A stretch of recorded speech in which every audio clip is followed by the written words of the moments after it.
SV6 news కు స్వాగతం. ముందుగా హెడ్లైన్స్. కంటోన్మెంట్ నియోజకవర్గంలోని అసెంబ్లీ ఉప ఎన్నికల్లో బీజేపీ జెండా రెప్పరెప్పలాడుతూ విజయ డంకా మోగిస్తుందని, భారీ మెజారిటీతో ఓటర్లు తీర్పునివ్వనున్నారని బీజేపీ ఎమ్మెల్యే అభ్యర్థి వంశీ తిలక్ అన్నారు. పికెట్ చౌరస్తాలో ఉన్న డాక్టర్ బిఆర్ అంబేద్కర్, డాక్టర్ బాబు జగజ్జీవన్ రావు విగ్రహాలకు నివాళులు అర్పించి అక్కడి నుంచి కంటోన్మెంట్ కార్యాలయం వరకు ర్యాలీతో తరలివచ్చి నామినేషన్లు దాఖలు చేశారు. వంశీ తిలక్ నామినేషన్ కార్యక్రమంలో ఎంఆర్పీఎస్ వ్యవస్థాపక అధ్యక్షులు మందకృష్ణ మాదిగ పాల్గొన్నారు. నామినేషన్ దాఖలు చేసిన అనంతరం అభ్యర్థి వంశీ తిలక్ విలేకరులతో మాట్లాడుతూ కంటోన్మెంట్లోని బీజేపీ ఎంతో బలోపేతంగా ఉందని, నాయకులు, ఓటర్లు, కార్యకర్తలు తనకు ప్రోత్సహిస్తున్నారని ఆయన ధీమా వ్యక్తం చేశారు. నియోజకవర్గం ప్రాంతంలోని ప్రతి డివిజన్లో బీజేపీ క్యాడర్ బలిష్టంగా ఉందని, ఇంతకు ముందు జరిగిన ఎన్నికల్లో బీజేపీ తారస్థాయికి చేరుకుని అదేవిధంగా ఈసారి జరగబోయే ఎన్నికల్లో కూడా విజయం సాధిస్తుందని పేర్కొన్నారు. జాతీయ ఎంఆర్పీఎస్ అధ్యక్షులు మందకృష్ణ మాదిగ మాట్లాడుతూ తమ కులస్తులకు మొదటిసారిగా కంటోన్మెంట్ నియోజకవర్గంలో అవకాశం లభించిందని, అందుకు బీజేపీ కార్యకర్తలకు వారు అభినందనలు తెలిపారు. నియోజకవర్గంలో మాదిగ కులస్తులు అధిక శాతంగా ఉన్నందున వంశీ తిలక్ విజయం సులభంగా ఉంటుందని మందకృష్ణ మాదిగ ఆశాభావం వ్యక్తం చేశారు. నామినేటెడ్ సభ్యుడు రామకృష్ణ మాట్లాడుతూ కంటోన్మెంట్కి రావాల్సినటువంటి బకాయిలను స్టేట్ గవర్నమెంట్ నుంచి వసూలు చేశామని, కోట్లాది రూపాయలు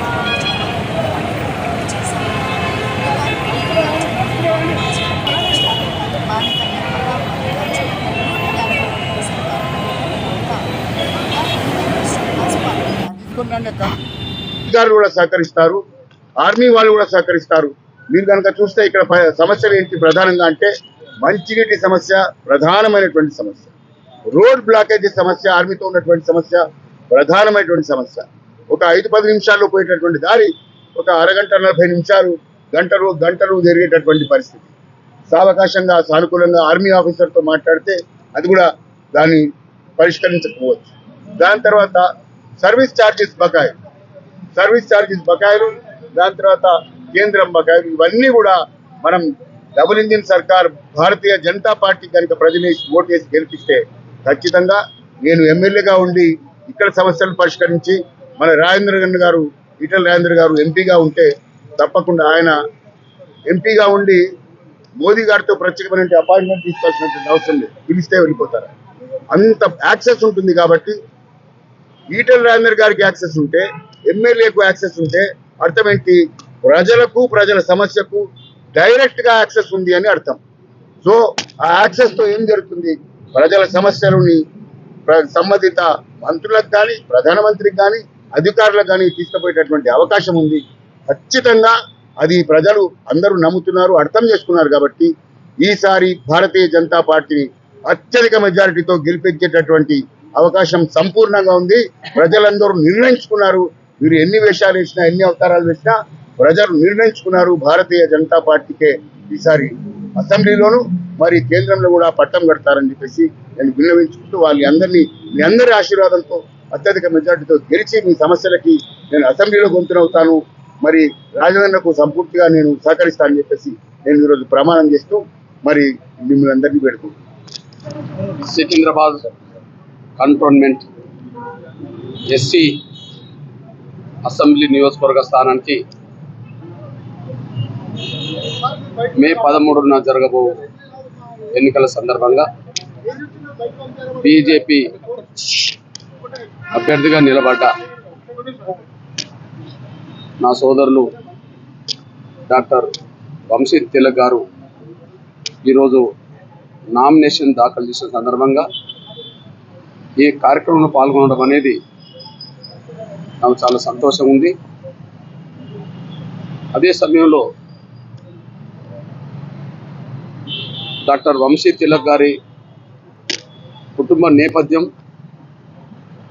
తల్లి ఎన్ సదాలక్ష్మి గారు, తండ్రి పివి నారాయణ గారు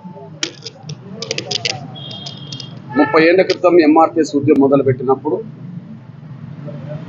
ఎక్కడనో ప్రకాశం జిల్లాలో మొదలుపెట్టిన ఉద్యమం ఇవాళ ఉమ్మడి ఆంధ్రప్రదేశ్, 2 తెలుగు రాష్ట్రాల్లో ఒక బలమైన సామాజిక ఉద్యమంగానే కాకుండా దేశంలో ఒక బలమైన ఉద్యమంగా ఎంఆర్పీఎస్ ఎదిగింది, కొనసాగుతున్నది.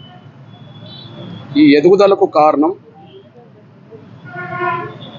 టిఎన్ సదాలక్ష్మి గారు అన్న మా అమ్మ. అంటే వంశతిలక్ గారి తల్లి, శ్రీ నారాయణ గారి ప్రోత్సాహం సహకారం అంటే వంశతిలక్ గారి తల్లి. అంటే ఇవాళ డాక్టర్ వంశతిలక్ గారికి తల్లిదండ్రులు బిఎన్ సదాలక్ష్మి, నారాయణ గారులు అయితే మా జాతికే వాళ్ళను ఒక తల్లిదండ్రులుగా మేము చూస్తాం. ఉద్యమాన్ని ప్రోత్సహించి ఉద్యమాన్ని నడిపించి, నేను ఉద్యమాన్ని హైదరాబాద్ నగరంలో విస్తరిస్తున్న దశలో ఆ ఇంట్లో ఉండే, అమ్మగారి ఇంట్లో ఉండే, అంటే వంశతిలక్ గారి ఇంట్లో ఉండే ఉద్యమాన్ని విస్తరించడం జరిగింది. జాతి మొత్తం ఆ కుటుంబానికి రుణపడి ఉన్నది, సమాజం కూడా రుణపడి ఉన్నది. ఎందుకంటే తెలంగాణ రాష్ట్ర వ్యాప్తంగా ఒక బలమైన ఉద్యమంగా కాదు, మొదటి తెలంగాణ రాష్ట్రం కోసం జరిగిన ఉద్యమానికి నేతృత్వం వహించింది కూడా అమ్మగారు బిఎన్ సదాలక్ష్మి గారు. ఆనాడు ఎంతో శ్రమ, ఎన్నో త్యాగాలు చేసి జాతి కోసం, సమాజం కోసం పాటుపడ్డది. ఇట్లాంటి సమయంలో సోదరుడు డాక్టర్ వంశతిలక్ గారికి భారతీయ జనతా పార్టీ టికెట్ ఇవ్వడం అంటేనే ఒక పోరాట యోధురాలి కుటుంబాన్ని గౌరవించడం, గుర్తించడం. అంతేకాకుండా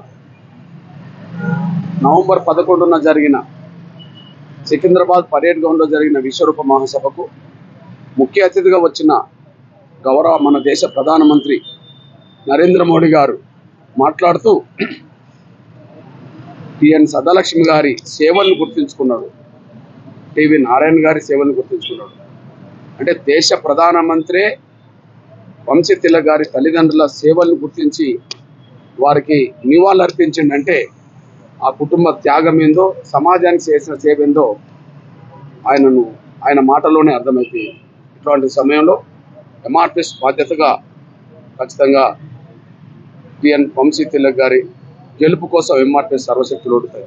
అంతేకాకుండా ఇవాళ ఇక్కడ కంటోన్మెంట్ ఎస్సీ నియోజకవర్గం మల్కాజ్గిరి పార్లమెంట్ పరిధిలో ఉంది. అందులో నా సోదరుడు బలహీన వర్గాల నేత ఈటల రాజేందర్ అన్న గారికి ఇవాళ భారతీయ జనతా పార్టీ నిలబెట్టింది. ఆయన కూడా తెలంగాణ రాష్ట్ర ఉద్యమంలో ఏ స్థాయిలో పాత్ర పోషించిండో, ఎన్ని అడ్డంకులు, ఎన్ని అవరోధాలు ఎదుర్కొని ఉద్యమానికి నేతృత్వం వహించడం మనం చూసాం. చివరికి కేసీఆర్ గారి అహంకారంతో ఆయనను అవమానించి ఇబ్బంది పెట్టిన సందర్భంగా బీజేపీ హక్కును చేర్చుకొని ఆయనకు గౌరవమైన స్థానాన్ని నిలబెట్టుకుంటూ పోతున్నది. అంటే కష్టాలు, బాధలు, ఇబ్బందులు ఉన్న వాళ్లకు ఇవాళ ఎవరు కాపాడుకుంటున్నదంటే భారతీయ జనతా పార్టీ కాపాడుకుంటున్నట్టుగా గౌరవ ప్రధానమంత్రి నరేంద్ర మోడీ గారి అణగారిన వర్గాలను హక్కును చేర్చుకుంటున్నట్టుగా స్పష్టంగా కనిపిస్తున్నది. ఈ నేపథ్యంలో ఇక్కడ కంటోన్మెంట్ ఎస్సీ నియోజకవర్గం నుంచి బీజేపీ అభ్యర్థిగా నిలబడ్డ వంశతిలక్ గారిని గెలిపిస్తే శాసనసభలో ఒక బలమైన పేద వర్గాల వాణ్ణి వినిపించడానికి, అదే సమయంలో కంటోన్మెంట్ అసెంబ్లీలో ఏ సమస్యలు అవుతున్నాయో సమస్యల పరిష్కారం కోసం పోరాటం చేయడానికి, తల్లి స్ఫూర్తితో పోరాటం చేయడానికి పెద్దలు గౌరవ నరేంద్ర మోడీ గారి మాట నిలబెట్టుకోవడానికి ప్రయత్నం చేయడానికి కారణమవుతుంది. ఈ నేపథ్యంలో